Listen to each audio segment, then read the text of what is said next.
El vacío de poder que dejó la crisis del 1200 permitió el surgimiento de nuevos estados y la elevación a imperios de viejos reinos que estaban allí a lo lejos esperando su hora en la historia. Asiria, allí en el norte de la Mesopotamia, había estado aletargada, incluso había quedado bajo el dominio del imperio de Mitanni.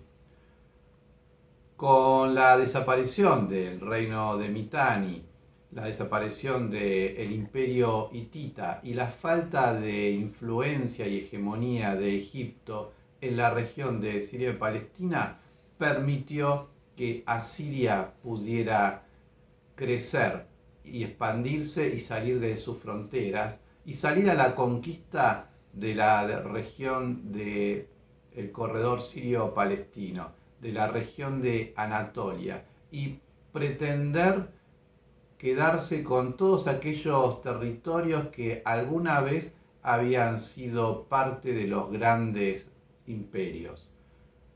Asiria va a comenzar una nueva etapa, va a inaugurar la era de los grandes imperios del primer milenio. En principio va a enfrentarse con la vieja y antigua Babilonia, ciudad a la que va a amar tanto como va a odiar. La va a amar por su respeto, por madre como de culturas, pero también la va a odiar por su hegemonía en la región y por ser un obstáculo para poder llegar a los recursos del Golfo Pérsico, no poder usar sus rutas comerciales. Por lo tanto, así como la va a combatir, la va a destruir, la va a volver a reconstruir. El rey Tiglatpilesar III va a tomar una característica más que importante en esta relación de amor y odio por Babilonia. Va a establecer lo que se va a conocer como la doble corona. Va a ser rey de Asiria con este nombre, Tiglatpilesar III, pero en Babilonia va a usar otro nombre, se va a llamar Pulu, el rey Pulu. Esto es algo que va a durar después con otros reyes. Sin embargo, en los nuevos reinos que empezaron a surgir en la región del corredor sirio-palestino, como con los reinos neohititas, herederos de aquel viejo imperio, del imperio hitita, la relación va a ser totalmente distinta. Va a ser una relación de conquista y sometimiento, de exigencia de tributos. Y aquellos reinos que no se sometían eran totalmente destruidos. Grandes reyes van a surgir en el imperio asirio.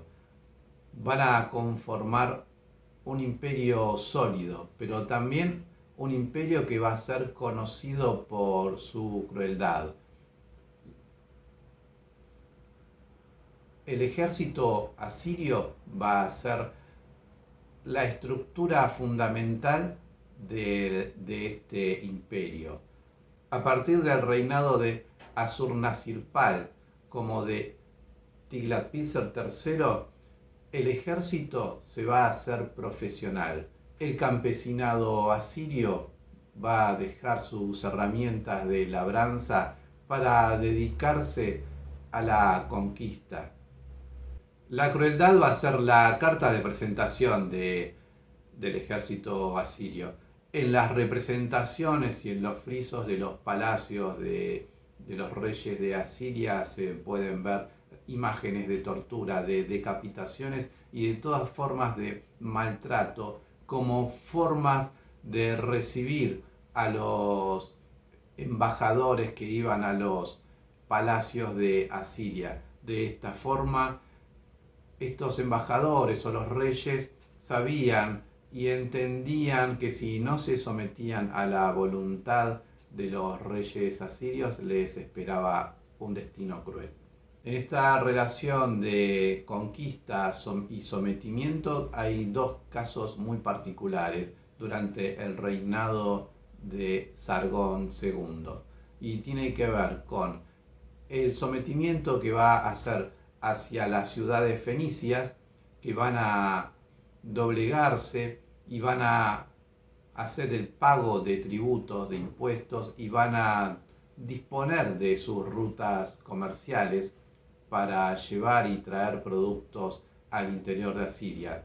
Pero también tenemos otro caso, como es el reino de Israel, que no se va a someter a las exigencias de los reyes asirios. Por lo tanto, este reino va a ser destruido.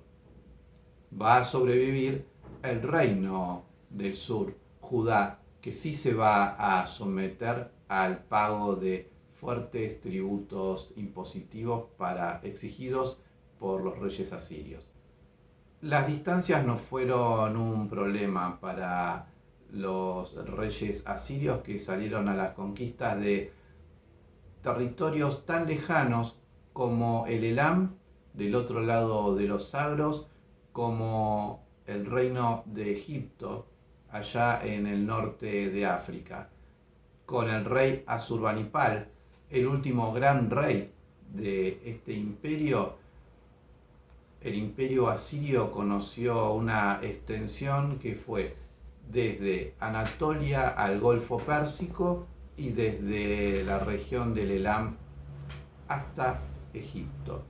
Los reyes asirios van a implantar gobiernos locales. De esta forma, Egipto nuevamente va a tener faraones nativos, aunque van a depender políticamente de Asiria, y cuando llegue el fin del imperio asirio van a enviar tropas de auxilio a la región de Nínive, donde se van a establecer las últimas batallas por la supervivencia del imperio asirio. Después del reinado de Asurbanipal, último gran rey, la corona asiria quedó en disputa entre distintos herederos sin ningún rey claro. Esta crisis dinástica permitió que Babilonia emergiera con mucha fuerza. El rey de Babilonia, Nabopolassar, va a comandar la resistencia contra los reyes asirios, pero no lo va a hacer solo, lo va a hacer en una coalición, en una alianza con otro reino del otro lado de los montes sagros, el reino de los Medos. Un nuevo reino, un reino indoeuropeo que surge con mucha fuerza del otro lado de los sagros. De esta forma, el rey Ciaxares de los Medos va a atacar el norte del imperio asirio, va a cruzar los sagros, mientras Nabopolassar desde el sur va a avanzar. Y en un ataque coordinado, en el año 612 van a invadir Nínive. Y así, en una sola batalla y de un momento para el otro, todo el imperio asirio se derrumba. Desde lo lejos, Egipto va a enviar tropas para poder garantizar la supervivencia del imperio asirio. Pero las tropas no van a llegar porque la destrucción de Nínive va a ser total. De esta forma, el imperio asirio va a quedar dividido en dos partes.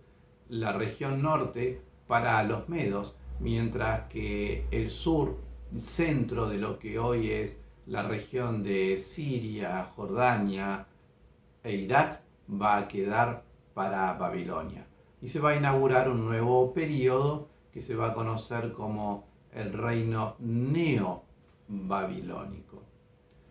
Y va a ser el momento más rico de la ciudad de Babilonia, caracterizado bien por el rey Nabopolassar en esta alianza que tiene con los medos.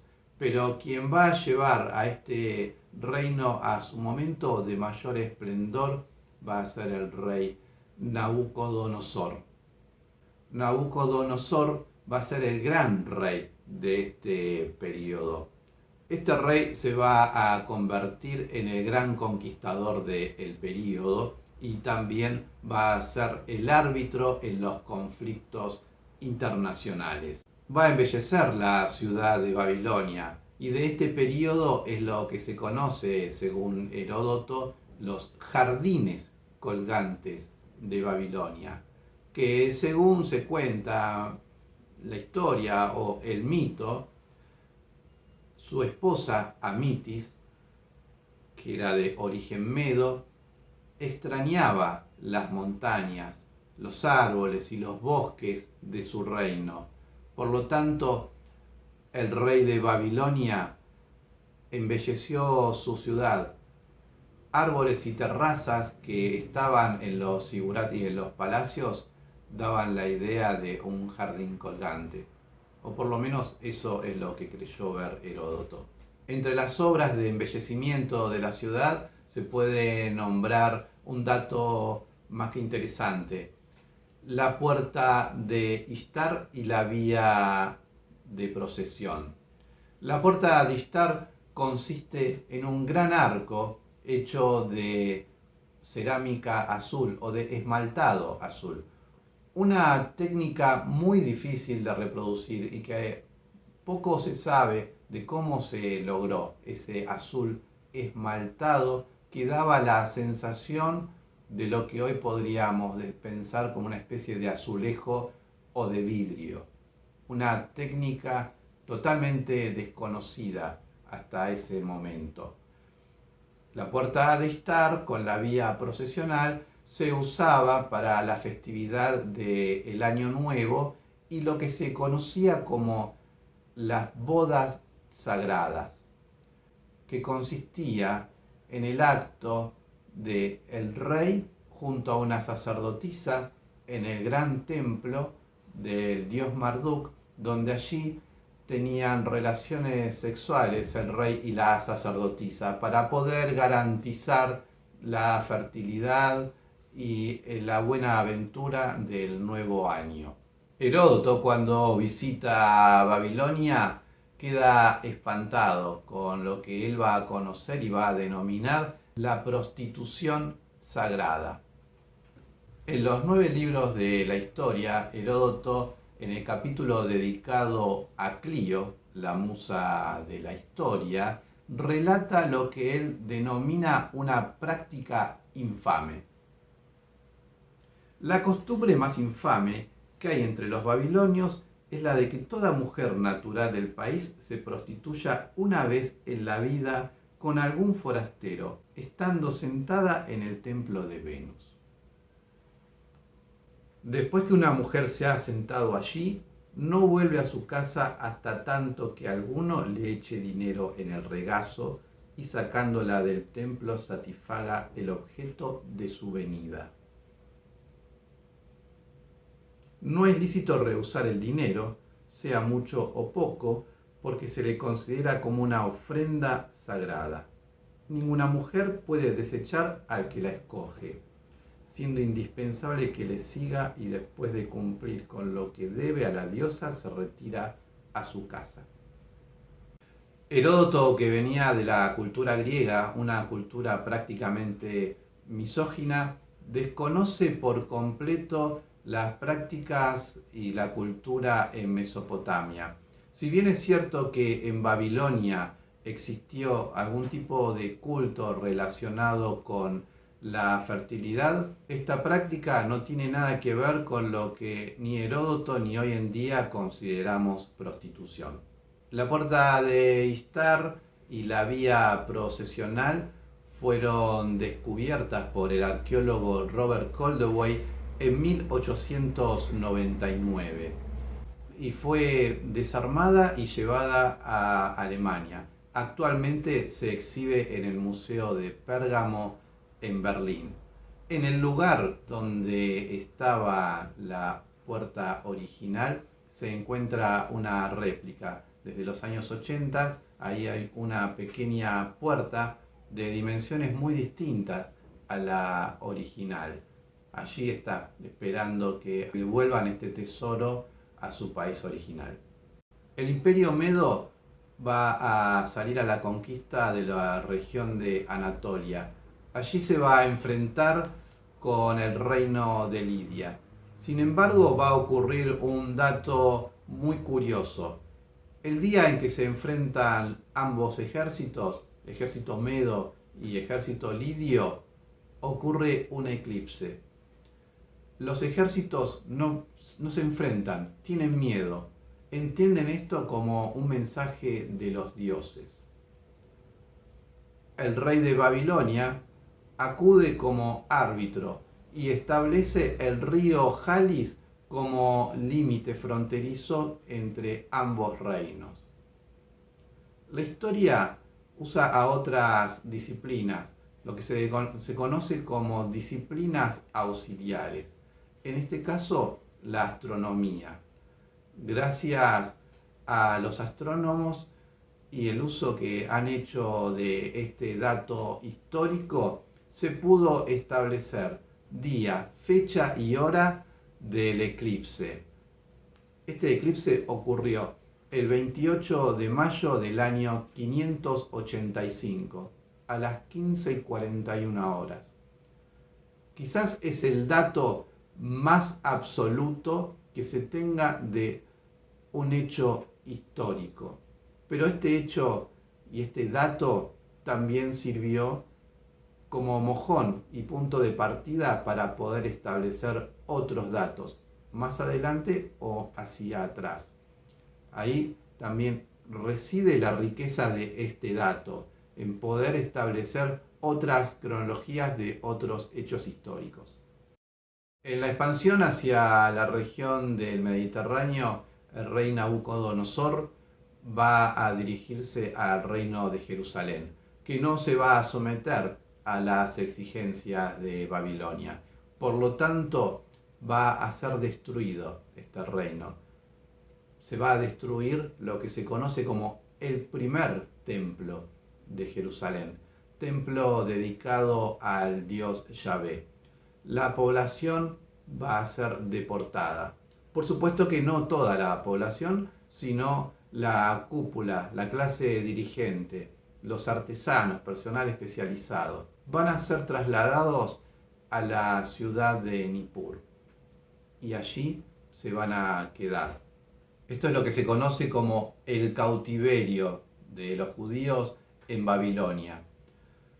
Aunque no es un cautiverio como se lo conoce en términos de cárcel. Allí la población, los judíos, van a vivir libremente. Los rabinos van a entrar en conocimiento de las bibliotecas de Babilonia. Y allí es donde se va a comenzar a escribir lo que se conoce como el Antiguo Testamento. En el exilio es donde se van a establecer determinadas prácticas religiosas, como la práctica del Shabbat. Allí también se va a escribir el Talmud. También va a tener un fuerte arraigo de la creencia monoteísta judía, que hasta ese momento convivía con otros cultos religiosos. Es en el cautiverio donde va a surgir como una impronta de identidad frente a la cultura de Babilonia. Por eso en el Antiguo Testamento Babilonia aparece mencionada y Nabucodonosor como los grandes males del pueblo judío. En este conocimiento de la cultura babilónica es donde después se va a ver reflejado en el Antiguo Testamento la leyenda de Sargón, que se va a transformar en la historia de Moisés, y en la épica de Gilgamesh, más precisamente el relato del diluvio, es lo que después va a aparecer como la historia de Noé. El último rey de Babilonia, Nabónido, va a ser conocido por su reforma religiosa. No es un rey importante en cuanto a conquistas militares. Se va a caracterizar por abandonar justamente Babilonia y dejar allí a su hermano Baltasar como regente, mientras que él se va a retirar a un oasis en la península de Arabia para dedicarse al culto del dios Sin, el dios Luna. 10 años va a estar allí, dedicado al culto a este dios.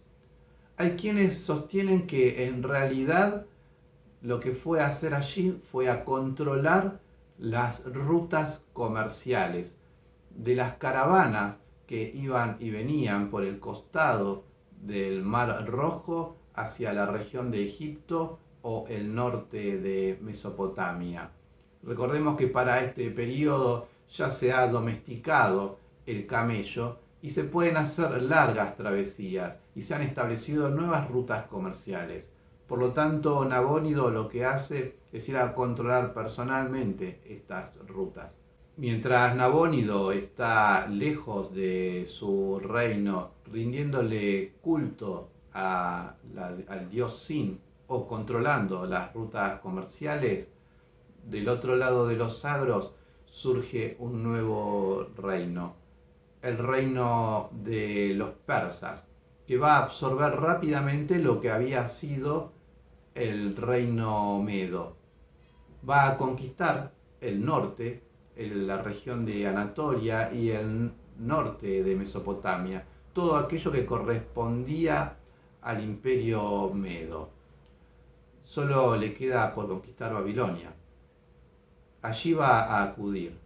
Nabónido va a volver rápidamente para tratar de defender su ciudad, pero va a ser inútil. Los generales de Nabónido, descontentos con su reinado, descontentos con su reforma religiosa, van a abrir las puertas de la ciudad. Ciro va a entrar con sus tropas triunfantes sin disparar una sola flecha. Sin combates, Nabónido se entrega.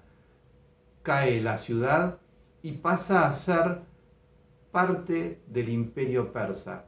Babilonia se va a convertir en una satrapía. Los persas van a surgir con fuerza y van a ser el gran imperio, el último gran imperio del primer milenio. Pero esa es otra historia.